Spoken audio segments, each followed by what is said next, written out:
দর্শক, কদিন আগে মানিকগঞ্জে বাউল আবুল সরকারের মুক্তির দাবিতে মানববন্ধন করা বাউল এবং বাউল সমর্থকদের উপরে তথাকথিত তৌহিদি জনতার যে হামলা এবং সেই হামলার পরিপ্রেক্ষিতে যে ধরনের ন্যাক্কারজনক ভিডিও চিত্র ঘটনা এগুলো আমাদের সামনে এসেছিল এবং বিচারের দাবি করা হচ্ছিল, সেই ঘটনায় মামলা দায়ের করা হয়েছে।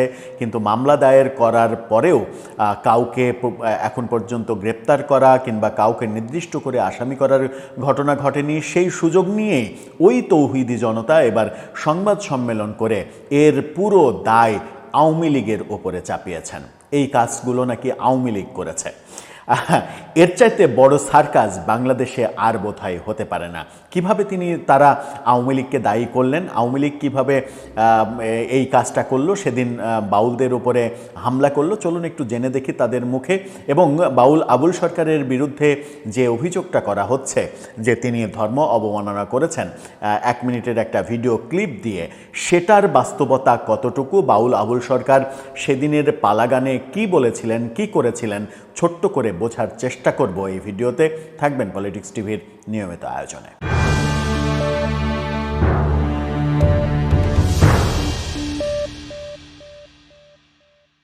দর্শক, বলছিলাম মানিকগঞ্জে সেদিন বাউলদের ওপরে হামলা এটা আওয়ামী লীগের কারসাজি ছিল এমন অভিযোগ করা হয়েছে ওই তৌহিদি জনতার পক্ষ থেকে। তারা আনুষ্ঠানিকভাবে সংবাদ সম্মেলন করেছেন।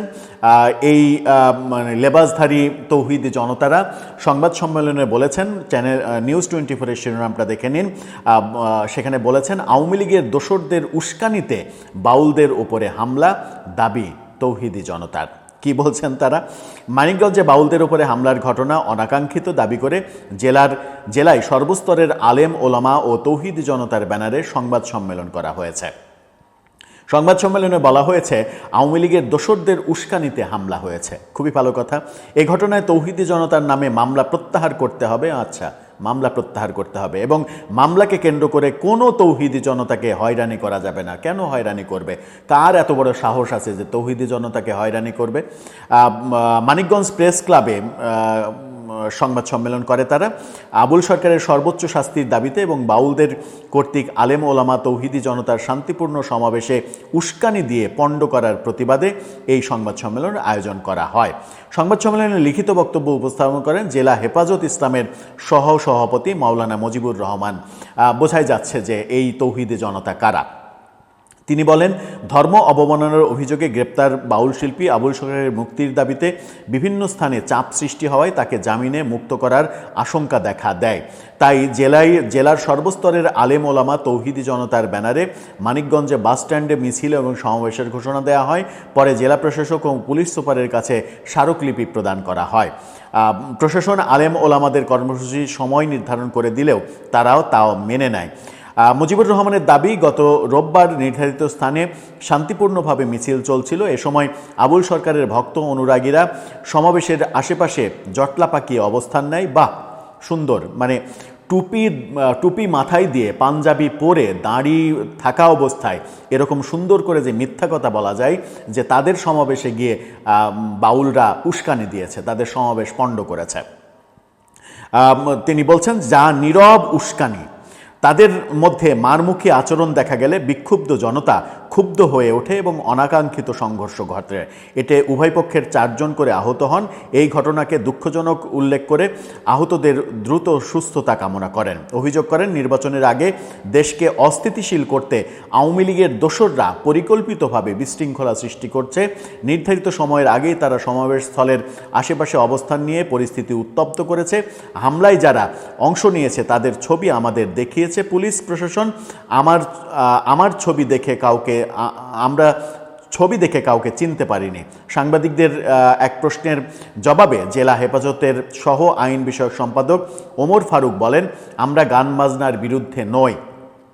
বাউলরা গান করুক তাতে সমস্যা নেই, কিন্তু ধর্মীয় বিষয়ের ভুল ব্যাখ্যা কিংবা কটূক্তি আমরা মেনে নেব না।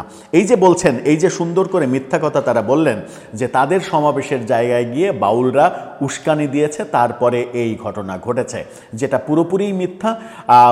প্রকৃত ঘটনা হচ্ছে বাউলরা ভিন্ন আরেকটা মাঠে মানববন্ধন করছিল, তারা তাদের সমাবেশ করে, এই তৌহিদি জনতা তাদের সমাবেশ করে সেখানে গিয়ে এই বাউলদের মানববন্ধনের উপরে হামলা করে এবং তাদেরকে মারধর করে এবং পুকুরে ফেলে দেওয়ার ঘটনা যেগুলো ঘটে।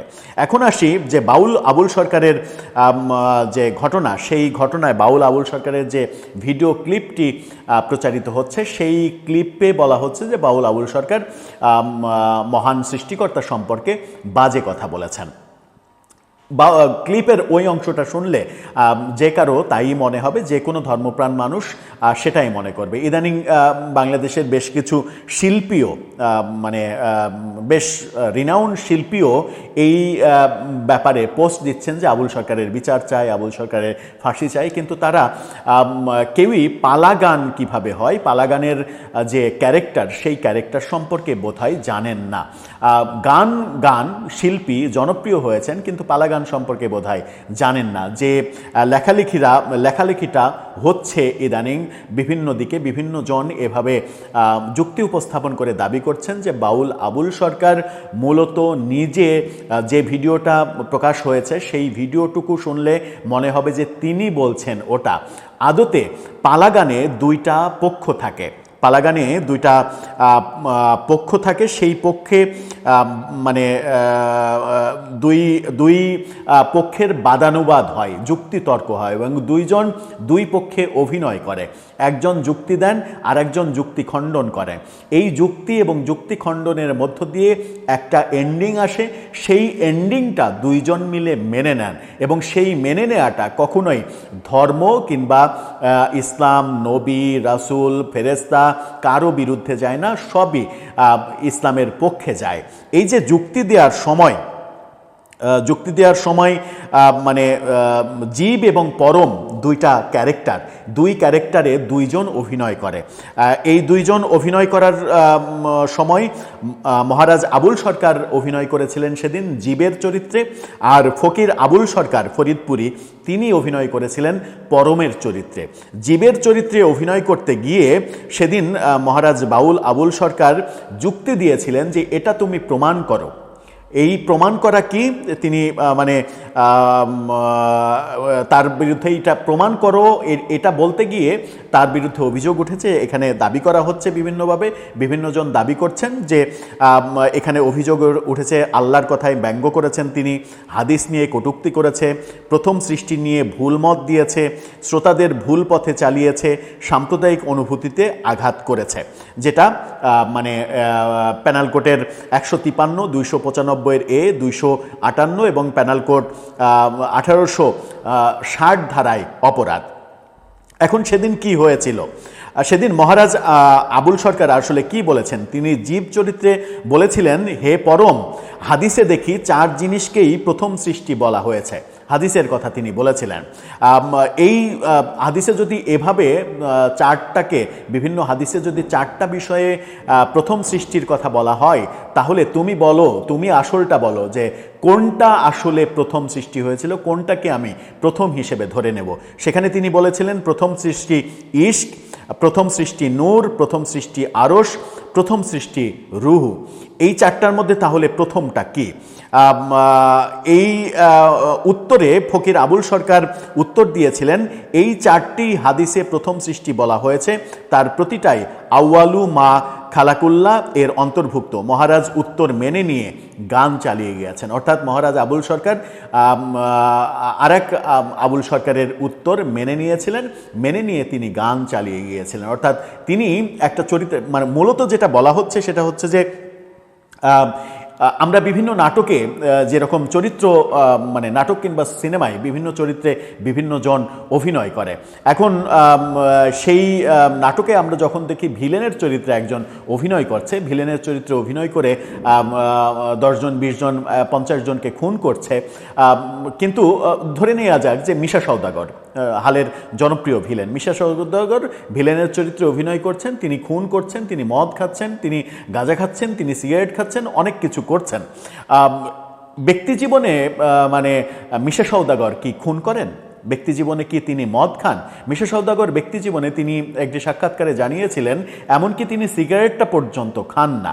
তো যে ব্যক্তি একটি সিগারেটও খান না ব্যক্তি জীবনে, তাকে যদি আপনি ভিলেন মিশা সওদাগরের সিনেমায় অভিনয় করা চরিত্র দিয়ে জাজমেন্টে আসেন, তাহলে তো আপনার ভুল হতেই পারে।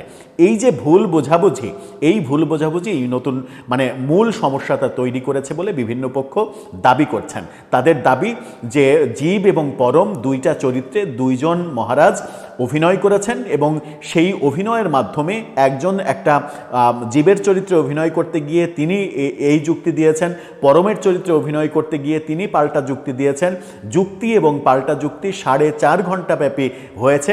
সেই 4.5 ঘন্টার পুরো যদি পালাগানটা শোনা যায় তাহলে বোঝা যাবে যে দুজনের কেউই আল্লাহ, রাসূল, ইসলাম কোনো কিছু নিয়ে কটূক্তি করেননি। যে কথাগুলো 1 মিনিটের কিংবা 30 সেকেন্ডের কোনো জায়গা থেকে কোনো ক্লিপ কেটে যদি বসানো হয় তাহলে বোঝা যাবে না যে তিনি ওই চরিত্রে অভিনয় করতে গিয়ে ওই যুক্তি দিচ্ছেন। অর্থাৎ একজন খলনায়ক যখন খলনায়কের চরিত্রে অভিনয় করেন তখন খারাপ কথাকে তিনি যুক্তি হিসেবে উপস্থাপন করেন। এই যুক্তি হিসেবে উপস্থাপন করেন এই কারণেই যে নায়ককে প্রতিষ্ঠিত করতে হবে। নায়ককে কিভাবে প্রতিষ্ঠিত করতে হবে? ভিলেনের খারাপ কথার এগেনস্টে নায়ক ভালো কথা বলবে এবং নায়কের কথাটা স্টাবলিশড হবে। এন্ড অফ দ্য সিনেমা আমরা স্টাবলিশড হতে কি দেখি? নায়ককেই স্টাবলিশড হতে দেখি, নায়ককেই বিজয়ী হতে দেখি। তার মানে হচ্ছে সিনেমার গল্পের শেষ যে মেসেজটা থাকে সেটা হচ্ছে সত্যের জয় কিংবা নায়কের জয়। মিথ্যার জয়টা খুব কম দেখানো হয় না বললেই চলে। সত্য সবসময় জয়ী হয়। তো এন্ডিং না দেখে মাঝখানে মিশা সওদাগর 5 মিনিটের একটা মানে ফাইটিং সিনেমা দৃশ্য করলো, যাকে ইচ্ছা তাকে মারছে, খুন করছে। 2 মিনিটের একটা মানে রেপ সিন করলো, সেখানে সে নারীর শ্লীলতাহানি করছে। সেই সিন কেটে যদি আপনি সামাজিক যোগাযোগ মাধ্যমে ভাইরাল করে দেন যে মিশা সওদাগর ওই সিনেমার ভিলেন না, মিশা সওদাগর একটা নারীকে কি কাজ করছে দেখুন, সবাই সোচ্চার হন মিশা সওদাগরের বিরুদ্ধে, মিশা সওদাগরের ফাঁসি চায়, তাহলে ব্যাপারটা কি? মিশা সওদাগরের উপরে ঠিক জাজমেন্টটা করা হবে? এই যুক্তি যারা দিচ্ছেন তাদের যুক্তি আপনি খণ্ডাবেন কিভাবে? আমরা কি অযৌক্তিক পথেই চলবো নাকি যুক্তির পথে আসব? আমরা কি সঠিকটা জানার চেষ্টা করব? একজন মানুষ অপরাধ করতেই পারে, সেই অপরাধের জন্য তাকে শাস্তি দেয়া যেতেই পারে। ধর্ম অবমাননা যদি কেউ করে থাকে তাহলে তার সঠিক তদন্ত করে মানুষের ধর্মীয় অনুভূতিতে আঘাত দেওয়ার জন্য অবশ্যই তার শাস্তি দেয়া যেতে পারে, শাস্তি হওয়া উচিত। কিন্তু যে ব্যক্তিটা অপরাধ করেননি বলে দাবি করছেন এবং তার পক্ষের মানুষগুলো বলছেন যে এটা অপরাধ নয়, এটা 1000 বছর ধরে চলে আসা বাউল পালাগানের একটা ঐতিহ্য, যে পালাগানে ধর্ম অধর্ম এটা ওটা অনেক কিছু নিয়ে তর্ক হয়, দুই পক্ষের মধ্যে বাদানুবাদ হয় এবং শেষ বেলায় এসে একটা সত্যের জয় হয়। সেই সত্যটাই হচ্ছে রেজাল্ট। তার আগে যা কিছু হয়েছে সেটা পক্ষে এবং বিপক্ষে, সেটা হচ্ছে অ্যাক্টিং। সেই যে অ্যাক্টিংটা করে যায়, সেই অ্যাক্টিংটা করে যাওয়ার জন্য আপনি অ্যাক্টরকে বাস্তব মানুষের সঙ্গে তুলনা করে তাকে কাঠগড়ায় যদি দাঁড় করান তাহলে এটা একটা অন্যায় হবে, অবিচার হবে। এভাবেই অনেকে বলার চেষ্টা করছেন। এখন এই যে আমিও কথা বলছি যে আপনি যদি চান তাহলে অন্যায় হবে, অবিচার হবে, এভাবেই অনেকে বলার চেষ্টা করছেন। এভাবেই অনেকে বলার চেষ্টা করছেন। এই অংশটুকু যদি ফেলে দিয়ে অন্যায় হবে মানে অত্যাচার হবে এটুকু কেটে যদি আপনি সামাজিক যোগাযোগ মাধ্যমে ভাইরাল করে দেন যে পলিটিক্স টিভি থেকে বলা হয়েছে যে এটা অন্যায় হবে, এটা অত্যাচার হবে, সুতরাং পলিটিক্স টিভির পেছনে তোমরা লেগে পড়ো, তাহলে কি সেটা ঠিক হবে? সেটা অন্যায় মানে সেটা ঠিক কাজ হবে? সেটা অন্যায় হবে না? আমার মনে হয় যে প্রত্যেকটা কথারই শুরুতে এবং শেষে কি ছিল, আগা মাথা কি ছিল সেগুলো বিবেচনা না করে মাঝখান থেকে কাটপিস তৈরি করে যদি আপনি কনক্লুশনে যেতে চান তাহলে সেটা একটা বড় ধরনের অন্যায় হবে। আমার মনে হয় যে সেখান থেকে আমাদের বিরত থাকা উচিত এবং আমাদের মধ্যে সহনশীলতা আরও বেশি তৈরি করা প্রয়োজন জাতি হিসেবে। দর্শক, আপনার ভাবনা, আপনার মতামত জানিয়ে লিখতে পারেন আমাদের কমেন্ট বক্সে।